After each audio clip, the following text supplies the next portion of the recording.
wapa mwamba umene unachitika pano ndiye akundiuza kuti tilowere chakumweku kuti tikalankhulana nawo iwowa former president former president Dr.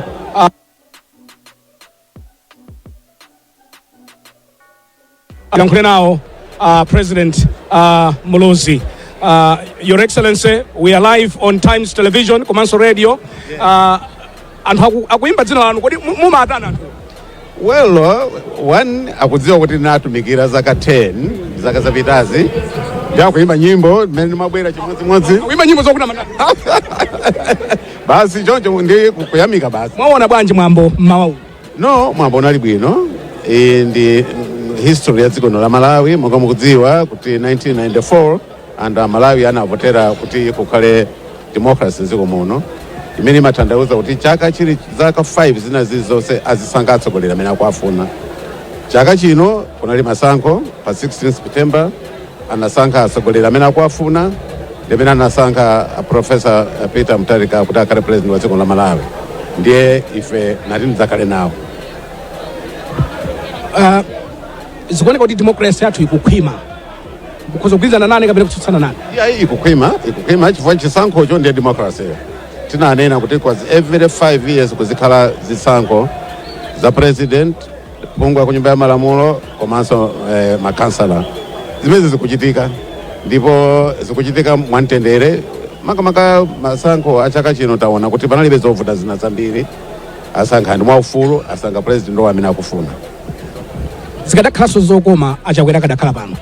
Zoonadi ine ndinamva kuti atakubwera ndiye malinga ndi mmene zinalili sindikudziwa kuti chaleperesa ndi chani koma zikanakhala kuti akanakhalapo. Omalizira amalawi amafuna adziwe kuti kodi boma likusamalani, are you being looked after bwino bwino? Amasamala kumene anthu amafuna adziwe kuti acheya ali bwanji? Ali bwino kwambiri, ali bwino kwambiri. Amalawi amene akutionera pano mawu anotsiriza ndi otani? No, tukachokera kwa acheya tikufunira zabwino zonse Malawi. Election yachitika ife timakhulupirira umodzi. Chachikulu ndi umodzi. Apapa sikuti kapena tasankha kuti inde ndi boma limene DPP lawina koma president amene wasankhidwa ayang'anira aliyense dziko la Malawi. Kumpoto chigawo cha pakati kuno kumwera. Kudeni zabwino zonse. Thank you. Amenewo ndi president athu number 2 Dr. Bakili Muluzi pano tili ndi tsopano kodi mkulakwa kunena kuti afoma mkulakwa kunena kuti afoma vice president tikatero kuti khanga tisina kula bwino. Mwalankhula bwino ndakula. Ndakula tsopano. Ngasiuje tile uja wapita tu basi. Zimene zijatsundi za ntchito tinazipeza tazisiya.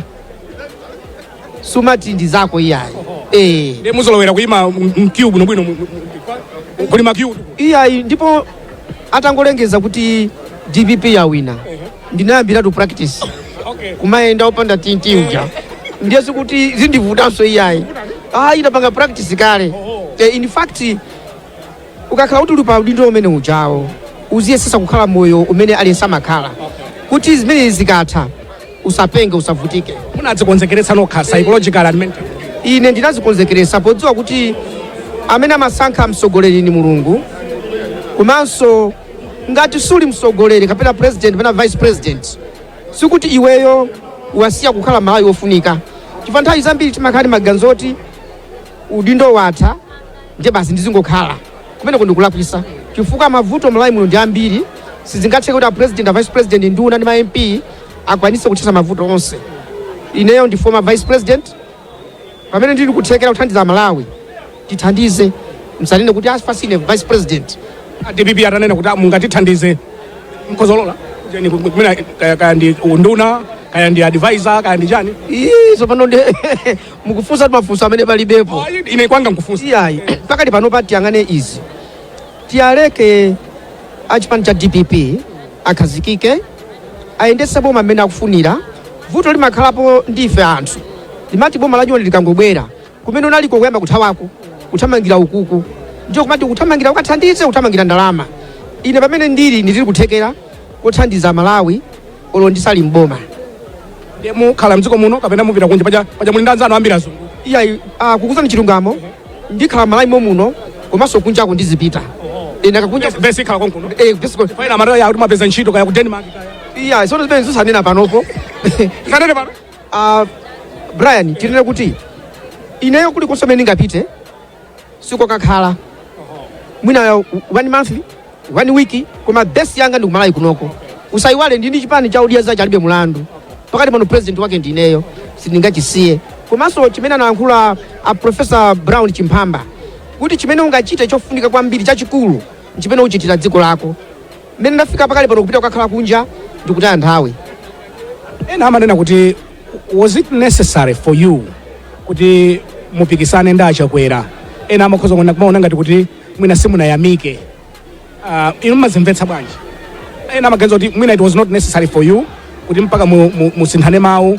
kapena kumadzudzula boma la achakwera pamene inunso munali momwene kodi ndi madzudzula za kunyumba kwa achakwera ngati sizali kunyumba kwawo ndi madzudzula za mboma ukanakhala kuti ananditenga kuti mwana iwe ukuyenda misikamu ukuvutika bwera kunyumba kwanga kunoko ndiyene ndikuwaukira umiwo ndi mwano koma iyeyi ntchito imene magwira ndi ntchito imene wandilemba ndi Mulungu iwonso amagwira ntchito imene Mulungu wawalemba ndiyene ndimayang'ana kuti bwana wathu wamkulu ndani ndi Mulungu chifukwa chani tikuyang'anira anthu malawi munomo akuvutika pa zifukwa izi ndidzudzule sikuti ni madana ndi achakwera ni madana ndi zochitika mbomamo ndiye kumati kusayamika ndikuganiza kuti osayamika ndi anthu amene akulankhula zimenezo fanani akuyamika Mulungu kunena kuti apereka munthu amene angathe kudzudzula how easy was it for you kuti mubwere kuno ngone kuti you're comfortable for me it is not a problem at all even if it were not DPP if maybe it were UDF MCP whatever party I would have still have come because for me I'm a Malawian and all political parties are Malawian and their overarching goal is to improve the welfare of Malawi. This time around God has given it to Professor Peter Mutharika, so I had to come and this is only being Malawian, this is being patriotic. Why should I be fighting? Umalizira penipeni dziko lathu likhoza kutukuka mwakhala mboma mu 2 years mavuto athu kwenikweni ndi chani chimene chimatilepheretsa kuti titukuke ndakhala mu 5 years 5 years chimene chimativuta Malawi vice president 2 years 1 year and some months vuto lalikulu kwambiri mdziko munomo njoti kuti tikapita mboma muja sitimayang'ana chimene tapitira timalumbirira kuti tikupitira kwathandiza anthu koma tikafika kuja timayang'ana sopano ngati kuti tafika pamalo pamene pajapo mwa mphamvu zathu mwa ukaswiri wathu ndiye kusamachita zinthu zimene zenera kumachitidwa not doing things right. That's where the problem is. Kusamva monga tikakhala ku opposition mukamati zuzula timamva kwambiri nzeru tikalowa mboma muja ambiri sitimamva. That's where the problem is. Doing things right will help Malawi improve. Simple. Do things right. Bas. Tikufutineni retirement yabwino ifato mukachite riraje pamene ndikudzigwira ninu mudzitamanga ujeni. Yeah, retirement as vice president. Kuma kwinako ipase moto. Ikwambiri Madrama ngati madrama. Drama ya suri ningasiye. Drama tu zilingati munthu kuti ukuyenda bawo ukusewera mpira. Ndiye drama is part of me. Drama ndizipanga koma chachikulu Olumuli vice president simnasiya mapanga drama. Chachikulu pakali pano nchonena kuti ndiyang'ane mavuto a Malawi ndi ziti zimene ndingathe kuchita pothandiza Malawi kuti kuvutika kwawo kuchepe, pothandiza boma kuvutika kwawo kuchepe, komanso chipandi changa cha Malawi cha Odiazache ade mulandu chisavutike chipitirire. You have served Malawi well, and we can only wish you the best, Honorable Michael Biswick OC, kuyambira lero our former president of the Republic of Malawi. God bless you, Zikomo.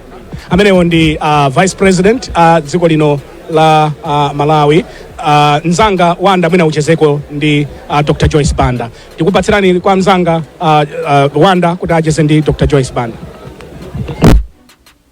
Chabwino tikupitirira kucheza ndi ena mwa anthu amene anabwera kuzaonerera mwambo okhazikitsa president wa namba 7 wa dziko la Malawi, Professor Peter Mutharika amene alumbiritsidwa malo ano, komanso ndi Jane Ansangata vice president. Pano tofuna ticheze ndi president namba 4 amayi Joyce Banda, nde timangodikira kaye kuti amalize ziwiri zitatu kenaka tilankhule nawo.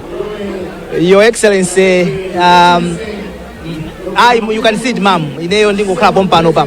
Ma'am, munabwera kuti muzaonerere mwambo Olumbilisa president wachi number 7, Professor Arthur Peter Mutharika. Nkofunikira bwanji kuti mwina inuyonso munakhala mu office imene mujamu. Actually ndinu munthu amene munakhala mu office onse. Munakhala vice president, munakhala president. Nkofunikira bwanji kuti amalawi mwina tizikhala pamodzi pa mnyambo ngati imeneyi. Amene mwamvesera speech ya president alongosola kuti tili pa mavuto, tili ndi mavuto akulu muno Malawi. Mavuto amene ajanena iwo aja kuti athe tonse amene tigwire ntchito, tonse amene tikhale ndi mindset change, kuzindikira kuti sindale yayi koma chitukuko, sindale yayi koma umoyo wabwino kwa anthu, moyo wabwino kwa anthu sindale. Ndipo a president anena kuti ziko lino sila DPP, ziko lino sila IPP, sila MCP, munthu aliyense angachite oni ziko lino ndila Malawi. Ni chifukwa cha chimenecho choti siwano ena afe tikamamvesera zimenezi. I think democracy yathu yachita machua. Tizimveserana ndipo tizipasana mwayi, tizipasana mpata, kuzindikira kuti usogoleri amayika ndi Mulungu. Nthawi ino wazozedwa ndi uyu. Ena tonsefe timuthandizira ameneyi, timuthandizira ameneyu. Mutu mwatumu tikuganizira moyo umene akukhala Malawi. Tikapitiriza kukangana ndi kusogoza ndale, tichedwa. Kuchedwa kwathu kuja kuzunza Malawi. Inu munali mmodzi mwa makandidate amene munapikisana nawo pa chisankho ichi. Kupanga chiganizo kuti mubwere kuno kunali kovuta bwanji? Kuti kapena pake maona ngati kuti zabweteka kuti bwezi ndili ineyo. Munapanga chiganizo chimenechi bwanji, Your Excellency? Ineyo napanga chiganizo chimenechi chifukwa to start with. Ineyo sindikaganiza kuti outright ndi wina ya. Chifukwa mmene mmanenera muja inusu atolankhani ndi tonse timaganiza kuti palibe amene atakhale 50+1 ataipeza. Ndiye maganizo anali onena kuti ngakhale pokafika kumapeto tikalumikiza nabe, tikagwira nabe ntchito, tikagwira ntchito limodzi. So pano Professor Arthur Peter Mutharika ndine takati kuyankhulitsana tayetali. Iwo aja masomphenya awo ine ndimamvesa kwambiri. Zimene amanena lero zija ndi zimene akhala kuyankhula kwa enafi. Ndiye ine nanenso I bought into it. Inenso ndimaganiza zomwezo amene mmandiona zimene ndimapanga. Sindale first, for me ndi anthu first. Na kumpeza msogoleri mmene amayankhulira apa ndi zimene timaganiza ena fesi kugwirizana. Sizinaliso zondivuta hayi, sinaganizeso kungoganiza kuti president wina walowa, Mulungu wamuzoza, zimene akufuna kupanga ndi zimene ena tonsefe timaganiza kuti tipanga. Sizinandivutanso kuganiza kuti ndiyenera kubwera kudzachita support. Ndamva kukutchulani kuti muzinyamuka mwamsanga mungafune kuwayankhula chani ma-support a PP komanso a Malawi onse pamene tamaliza zisankho tasankha president wina, tiyende bwanji chisogolo, Your Excellency? Ife tonse amene tili a Malawi, bwanji tinene kuti msogoleri walowa ndiye ndi mmodzi, ena tonsefe kati naima chisankho sitinawine, kaya ndi zipani zazikulu bwanji, tiyang'ane kaye kwa anthu a Malawi akukhala moyo wa mtundu wanji. Kuli mavuto kunjaku, anthu akugona ndi njala. Kuti zimene zatipeze ma solution ndiye kuti tonse tutigwire ntchito limodzi.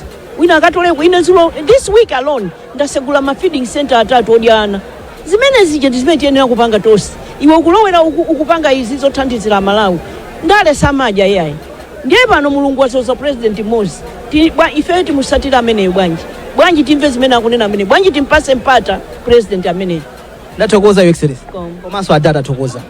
Amenewa ndi a president achi number 4 a dziko la Malawi, a president opuma amene wa mai Joyce Banda achipani cha PP anayima nawo pa chisankho chimenechi, koma anabwera pano kuzaonera kulumbira kwa president wachi number 7 amene analinso president wachi number 5 amene president wachi number 5 pano ndi president wachi number 7 a Peter Mutharika. Brian akuoneka kuti ali wakonzeka kuti mwina achezenso ndiyena pamene tikupita kumalechereche kwa kulutsa mawu kuchokera kuno ku Kamuzu State. Awa ndi a economy komanso iwowa ndi Dr. Elias Zulu amene tingopereka mpata kwa former president kuti adutse. Mchithunzi mwanumo former president Dr. Joyce Banda kunyamuka pano. Enda amachoncho munali ndaji mwene anga asisha. Dr. Elias Zulu